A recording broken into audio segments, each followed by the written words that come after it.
Reka tugaruke ku mikino yarayibaye muri UEFA Champions League. Nijoro rigira kabiri rya UEFA Champions League haraye habaye imikino myinshi. Reka tugaruke ku resulta amwe yaraye abaye. Ni Slavia Praha yaje kwakira Bodo, baza kunganya ibitego 2-2 kuri double ya Mboji ku munota 23 na 74. Haza kwishugwa igitego ca mbere ca Bodo kuri Daniel Mbasi umunota wa 78 n'umunota wa 90 kuri Brastant Feti. So haje gukina n'undi mukino Olympiacos yaje kwakiramo Faso, n'umukino utabonetsemwo byinshi, baje kunganya ubusa ku busa. Gusa ku munota wa 25 Bruno ku ruhande rwa Pafos bari bamaze kubona ikarta itukura.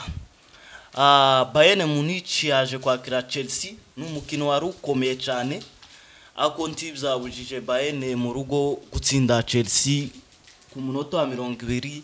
Trevor Chalobah yari amaze kwitsinda. Harry Kane ku munota wa 27 aza kubaterekamwe indi penalty ibitego 2-0. Ku ruhande rwa Chelsea Cole Palmer kuri passe ya Malo Gusto yaje kubishura igitego ku munota wa 29.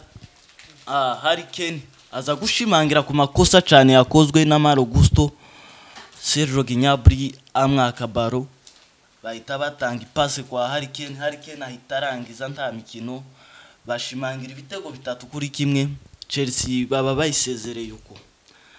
Ni equipe ya Paris Saint-Germain yaje kudefende igikombe ca Champions League itsinda ibitego 4-0 Atalanta idafite na Dembele, idafite Doué.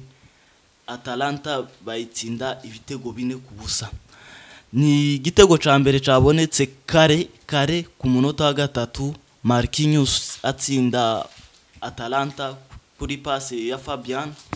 Kvaratskhelia aza gutsinda igitego ca kabiri ku munota wa 39 kuri passe ya Hakimi.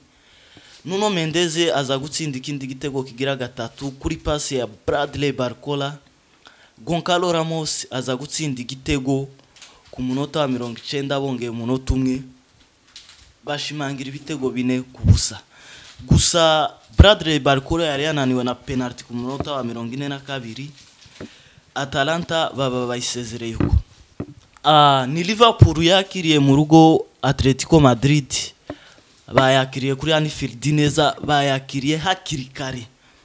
Mu minota 6 Liverpool yari maze gukubita Atletico ibitego 2-0. Ni igitego ca mbere catsinzwe na Andy Robertson ku munota wa 4 kuri passe nziza ya Mohamed Salah. Mohamed Salah ku munota wa 6 aza gutsinda igitego ciza kuri passe ya Ryan Gravenberch. Gusa ntibzabujije Atletico gukina, kuko Atletico yaje kwishura ibitego 2 byose. Liverpool yakoze uburangare cyane, match yarije kubakomerera mu minota ya nyuma.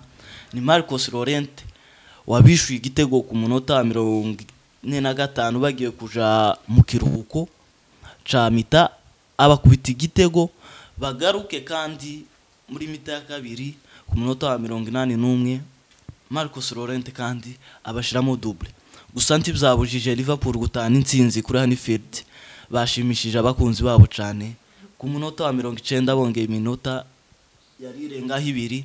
Virgil van Dijk kuri passe nziza ya Dominic Szoboszlai, umutwe mwiza cyane. Jan Oblak ntiyamenye iyo balo yaciye, nuko Atletico baba bayisezereye uko.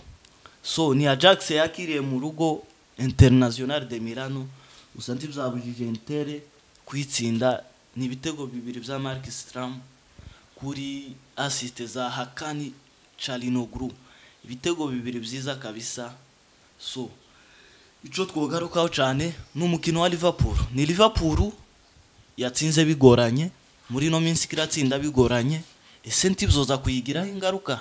Ntibzogera igihe kimwe iriya minota babatsindiraho ntibayitsindireho?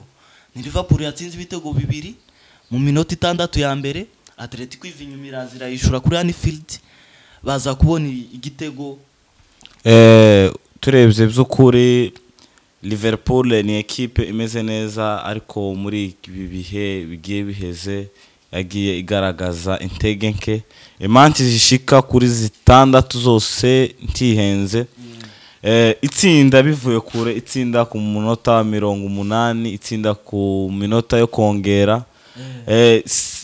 Nukuvuga ko Liverpool iyi sezo imeze nabi cyane, yarangaye cyane kandi bimwe biteye ubwoba kuko twabonye Atletico Madrid itsinda ibitego bibiri byose bayigombora, kandi Liverpool twitirirwa ngo ne equipe ikomeye cyane, byari bitangaza cyane. Ariko Atletico ishamo intege nyine, ishamo courage, ariko tuza kubona ku munota wanyuma bongera iminota 4 ishika ku minota 4, habura indi minota 2 Van Dijk atera igitsindo cy'umutwe kimeze neza cyane. So ni Bayern Munich yaje kwakira Chelsea mu rugo. Bayern Munich itakoze uburangare cyane, ikubita Chelsea akirikare mu minota 27 yari imaze kuyikubitamwo ibitego bibiri.